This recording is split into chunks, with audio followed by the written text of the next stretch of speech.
Okay.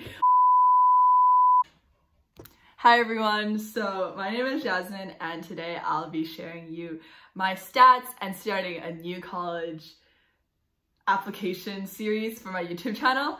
And before I start, I just really want to preface by saying that stats are not everything. I know everyone says that, but genuinely I really hope that you all take that in mind, because for example, I applied for business, but a lot of people that also apply for business have a whole different story to tell. And I think that when you apply for colleges, just keep in mind that everything is very holistic. Like, there's a lot of dogs barking on this outside, but just know that it's very holistic. It's not the grades that will determine if you get in. It's not just that one extracurricular. It's everything in general, and if it follows a theme or not. Of, you know, showing passion or, you know, something that you really like to do, and you just show that, you know, like, just show your story. And so when I show these stats, I really hope that you know that you're extremely hardworking too, and to never let anyone be the right reason why you feel discouraged. Oh my god, this dog is so annoying.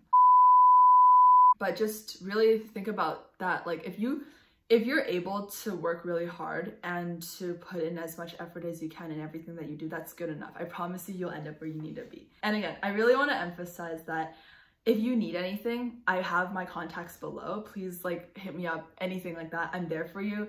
I really want to make this journey as smooth as possible for everyone that's in it. So again, mindset is everything. If you can keep a positive one, I promise you this process will be a lot better than the one that I had personally. Okay, so before I continue on with the rest of the video, I forgot to include this in my recording, which is just personal background about myself. So I grew up in Richmond, British Columbia, Canada, but I was born in China, but I have my Canadian citizenship. And talking to a couple friends, this does play an impact apparently. So my dad finished university, but my mom never did. So maybe that helped me get in, I'm not sure. And my city, it's not as competitive as the one right above me, which is Vancouver, when it comes to applying for American schools, but I did apply as an international student. And yeah, I will continue rolling on with the other clips now. On with the stats. I'm gonna start with grade 9. I went to Susan London High School. That was where I went at first, but then I transferred in grade 10. I'll talk a little bit about that later. But in grade 9, some basic courses. I was in an enriched program.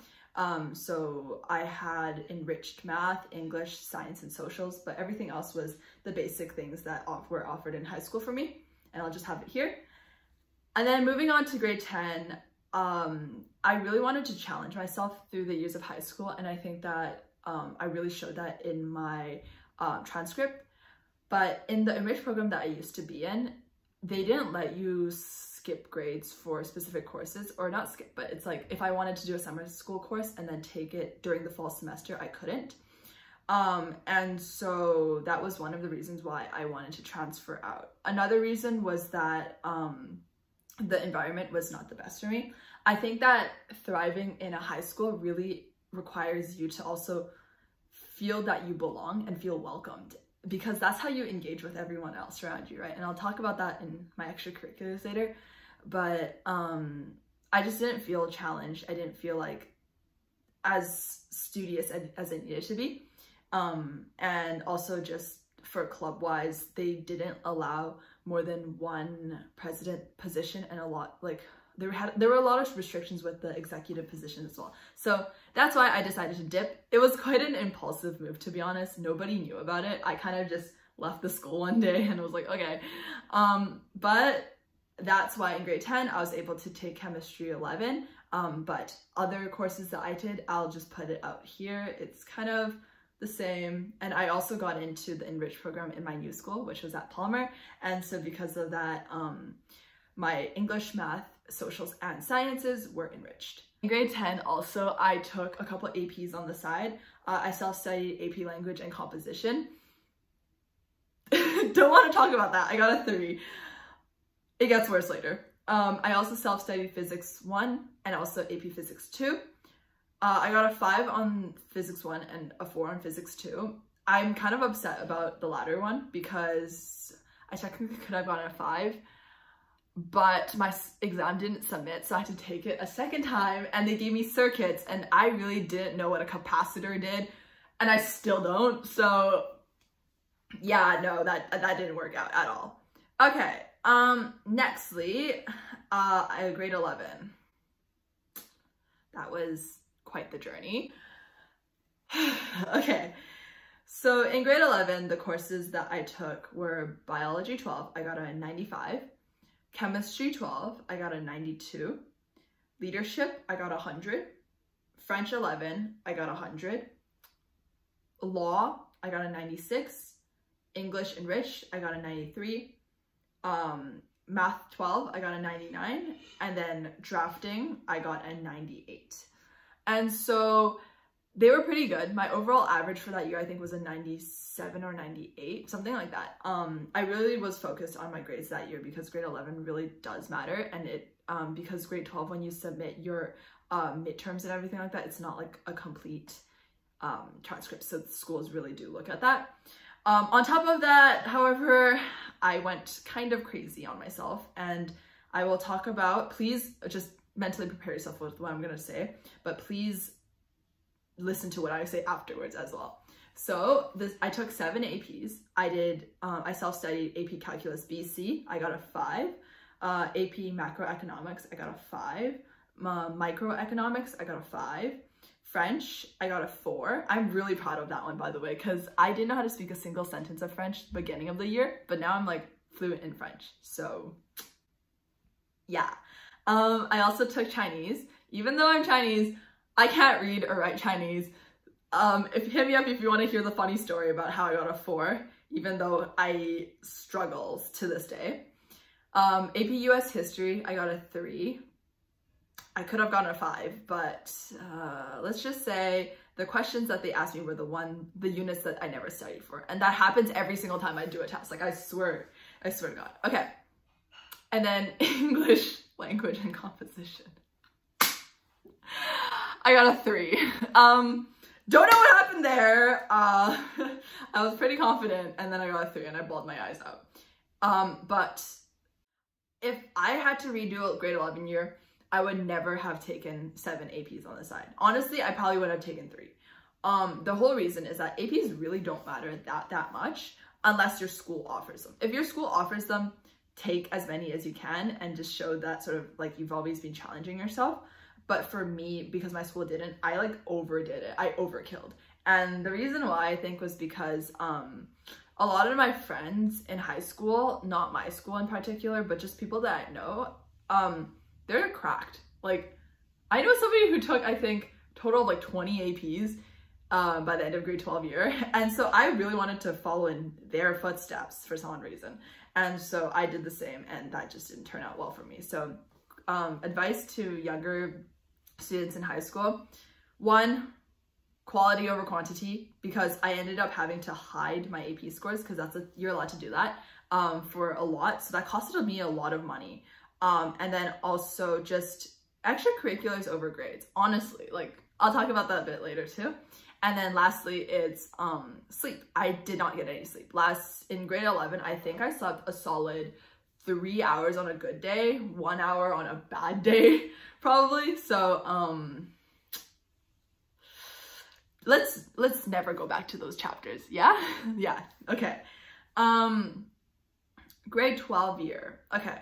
So for some reason, our school changed into a semester system. We used to be linear. But because of that, for the first semester, I took AP Biology 12, I got a 94. AP Calculus 12, I got a 98. I also took 20th Century World History, I got a 98. And then Concert Band, I got a 95. And so you can kind of see that it's a little bit chiller of courses, but I definitely still showed that sort of rigor that I needed. It just kind of sucked that my first semester was that hard.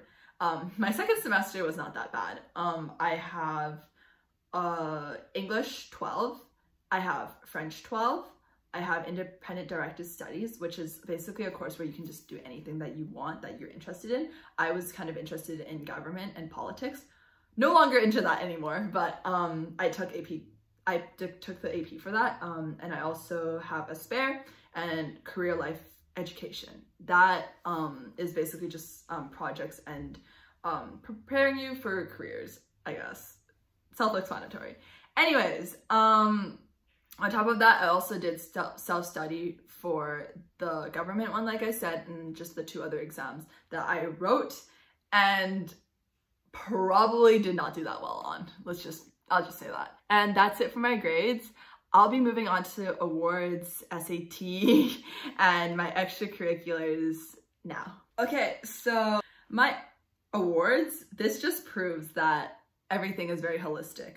And I'm gonna keep on saying that because I want you all to have that ingrained in your mind, that you need to just be holistic and honest with yourself and honest with the people that you are showing, you know, your hard work to. Because I have watched so many of these college videos and everyone is like national level writer, Olympic champion. Okay, maybe that's like an exaggeration, but just like very high level awards. I'm gonna read these out and you're gonna be like, are you kidding me? So I'm still very proud of them, but they're just not as high achieving as, you know, somebody would expect, I guess. Okay. So my first one I put was English Top Student Award. So I got that in grade 9, 10, and 11. That was just the highest English mark in the school. And then I also got Principal Honors Award. So that's from grade 9 to 11 as well. I also got the French Top Student Award, which was grade 10 and 11. I also got the Math Top Student Award in grade 11. And then I also got Social Studies Top Student Award in grade 9. And yeah, I decided really like throughout my high school career to not take any, you know, math competitions or any competitions that related to test writing because I am so bad at it. I will talk about my SAT and you will understand why. I have the worst test anxiety possible, and so first half an hour my mind is like blank, so I just couldn't. And you know, it's okay, and please, like, honestly, don't worry about it. It's okay. We all have our strong suits. We all have, you know, strengths, weaknesses. It's all good. I will talk a little bit more about my SAT now. This was tragic.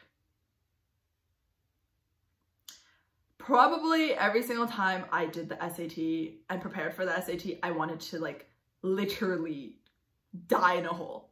I'm sorry, I usually don't use references like that, but this was just like, okay, I wanted to throw away my laptop, okay? Like, it was just so bad. Okay, I started preparing for the SAT, just for context, in grade 10 summer. I literally did an SAT summer camp, right? My exams got canceled all the way until March of 2021, which was my grade 11 year. I got a 1470. Yeah. And I understand that it is pretty high and a lot of people do think that, but the amount of work that I put in was just like the work to actual like effect ratio. This is work and this is the effect. Like it's below the possible line. Okay. This was the exam that I literally flew to go write, and I spent like $1,000 on plane tickets. That was just not it. Don't do that, okay? SAT, to be honest, is getting really useless, so just don't worry. I'll explain this in like 2 minutes, okay? May 2021, College Board lost my score, so I don't know what I got. Maybe that was the one time that I did well. I don't know, okay? And then August 2021. Let me just explain. Between March 2021 and August, I literally, like, I'll see if I can find a photo, but I did stacks on stacks. Like, I probably did every single SAT you could find in this universe, and I did Khan Academy, everything, okay? I had a schedule out for myself. I got a 1450. Why did I go down? Like, I don't understand that. Okay, next, October 2021. I got a 1510, which is fine. Great, but if you look at the breakdown, oh, my mom's leaving, give me a second. So I got a 730 on reading, and then I got a 780 on the math. That one was a little bit okayer, like it paid off and everything, and my super score if I took the 730 in English and the 800 math, it would be 1530. But jokes, I didn't even submit my SAT. That was just not it. So to anyone that's really struggling with it, two suggestions. Try the ACT or something like that. My friends always say that one or the other works out. Or just go test optional, because I went test optional for every single school and I got into some pretty good schools. Okay, extracurriculars. I think this is kind of where I stood out a little bit more because my grades were pretty good, but like kind of if you compare me to a lot of other people, academic wise, I'm not that strong. Anyways, okay. Extracurriculars, the first one that I wrote was Go Givers. And so I am president and the founder of this nonprofit organization. And I did this activity from grade 11 to 12, and I put in around 4 hours, which is probably an understatement, but I did 4. And then I led, basically my description for it was that I led 100+ volunteers and distributed 15,000 and more meals. I fundraised $2,000 in aid to Afghan refugees. And, you know, even after I submitted my application, I continued to do a lot of initiatives. So another thing is, please don't do your extracurriculars for the sake of your application. You know, always keep in mind of that community service aspect. If you're really passionate about it, you'll keep on doing it. So I started different initiatives such as Voices of Vancouver, which highlighted homelessness in my city and all of the things like that. Okay, next one is Student Council. I was co-president and I've been a part of it since grade 9 to 12, and I put in around 6 hours each week. And my description for it was directing post-COVID revitalization of school spirit through events such as Squid Game, district-wide food drive, and food security expo.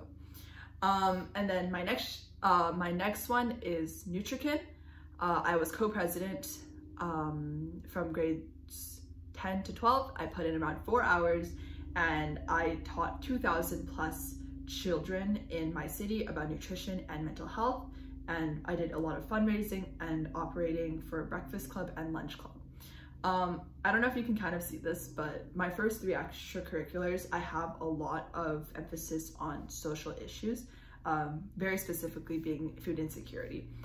Basically my whole high school career, I was really focused on that one social issue. So that was really highlighted throughout my whole application. And I think that could have been one of the niches and factors that got me into these schools. So just kind of keep in mind to try to have some sort of a niche. Don't put yourself too thin, but obviously expand too. Some of my other extracurriculars are in different areas, and I think you need to just find that good balance. And if you don't know what you want to do or you like to do, don't worry so much about it. More focus on just exploring. You'll find what you needed. Don't do it for the sake of, oh, I'm on a time crunch, I need to figure it out. Okay, that's just kind of my advice on it. And with the clubs that I have at school, which were the second and third one, I was really focused on emphasizing that, hey, I got into a new high school and I was able to gain executive positions and make this much of an impact within my first year of going to that school. And so that really helps me a lot. And I'll quickly talk a little bit about my recommendation letters too, just to help you people out as well. Okay, so next thing I have is British Columbia Youth Parliament. That I was the public relations and lower mainland critic for. And this happened for grade 11 and 12. I put in around 3 hours each week. The description for it was basically managing social media events and fundraisers for mock parliament and debates. And so I would also oversee regional events and summer camps for 40+ at-risk youth. The next one is McDonald's. I was a cashier. I have been doing that from grade 9 to 12, and I did around 8 hours each week. The description I have for it is handled cash register, took orders, ensured overall cleanliness and efficiency as a customer service rep at one of Canada's highest ranked McDonald's. I know people have this concept of McDonald's being like this minimum wage job that's really easy. It's really not, okay?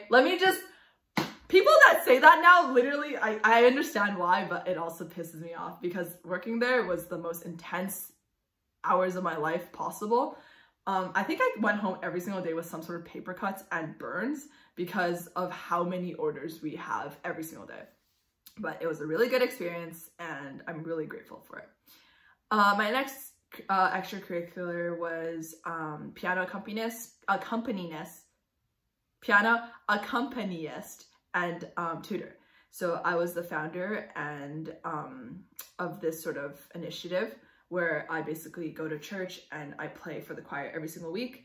And then I also teach children piano. So this happened from grades 9 to 12. I do around 3 hours, and my description for it was tutor low-income students by donation to share my love for music, to provide them an opportunity to play and learn piano.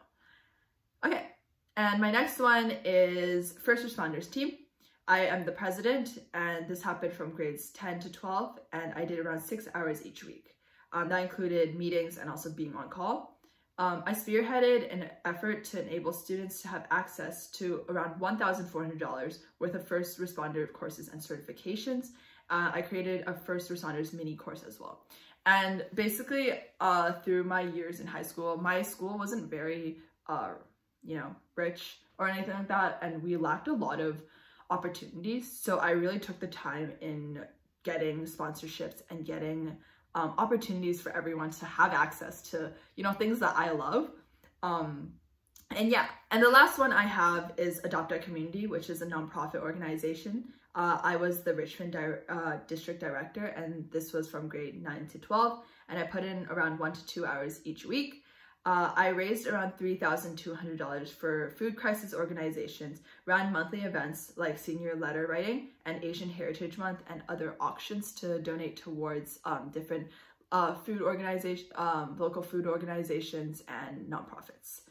As you can see, I only wrote 8 extracurriculars. I had quite a few more, but I decided that a lot of it was not necessary to make my application very whole, if that makes sense. It's like, if I have too many different things, then it doesn't make me look like a very together person, and then people can't really remember me for anything else. And so that was one thing. It's kind of a tip for you as well, to also do so. And I think my overall commitments after telling you all, there's a very obvious sort of route I took, which was community service like many others, but very focused on food insecurity and providing opportunities for low-income families, because I personally was able to, sympathize with them in that sense, because my family growing up when I was younger, I was not very, I didn't have access to a lot of these things. So this happened through time, and I really want to have people get these opportunities faster so that they can develop into a better leader and a better person in society. Not best person, but they can develop into somebody that can serve society as well and pay it forward. My last thing were my letters of recommendation, and a huge tip on this that I got from my college mentors, Jonathan and Franco, was to get your admin if possible. So my counselors really didn't know me, and because I went to a public school, my counselor looked after literally everyone in the school. So the chances of me actually running into her and knowing her on a deeper level was very difficult. But I was very fortunate enough to have one of my student council sponsors be the vice principal of the school, and Common App allowed me to have her as my main letter, which was the counselor letter, as her instead of my actual counselor. And that saved me really badly, because I work with her so much that my vice principal literally was praising me in my in her letter. I think she wrote 2 or 3 pages for it, and for the letter of recommendation, and they gave me the best ratings for everything. And that's the kind of ratings that you want to have. So make sure you pick good teachers for that, for your teacher recommendations. I picked teachers that I constantly talk to, and really make sure that it's people that you see as a teacher, but you can also treat as a really good friend. And that's kind of, for me, how I know that I made it with these great not lifelong, but great friendships. I, again, transferred really late on in high school, but I was still able to make all these really good relationships with people, friends, the school, admin team, teachers, so everything like that. And again, I really hope that you all don't take this as me bragging or anything like that. This was just my honest breakdown of the stats that I had in high school, and I want to help you all out as much as possible too. So definitely hit up my college mentors if you need anything, any sort of like big guidance, but any small questions, someone to talk to, right here for you. Okay, last but not least, just some overall tips and conclusion. My biggest tip, I guess, would be to find the right environment for you. I mentioned this earlier, but I could not have thrived as much as I did if I stayed in my old school.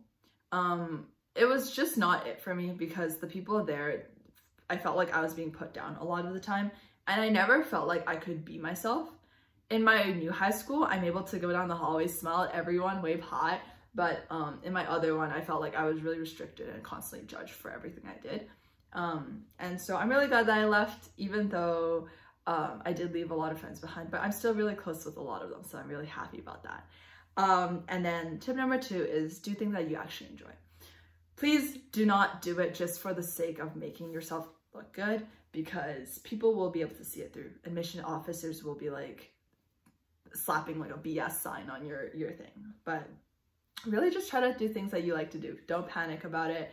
I understand that when I was in grade 11 and even 10, I was like scrambling to find different opportunities and like really worried about if I was doing enough, when in reality I really was, and I was overloading. So just be mindful, be self-aware, and you know, things will work out. I promise you. I really, really do. I never expected to end up where I am, but here I am now, right? So yeah. And last but not least, make sure to have a good balance. Make sure to have fun, right? In my grade 11 year, I was not able to do so. I literally did not touch grass. And because of that, I lost a lot of connections with a lot of friends that took a lot of effort afterwards to regain. So really focus on just like having a good balance. Go to the gym, you know, make yourself a good breakfast, have a good meal while you study, right? Do things like that to take care of yourself throughout these stressful times as well. But in general, you know, have fun, live your best life, things will work out. You know, I'll be releasing my essays and everything like that, so definitely comment below if there's anything else you have questions for that's related to stats, and then I'll have everything else posted soon too. Make sure to subscribe because I'll be posting a lot of vlogs when I go to my university as well. Anyways, like I said, I hope you have an amazing day. Smile more, be happy, and yeah, see you next time.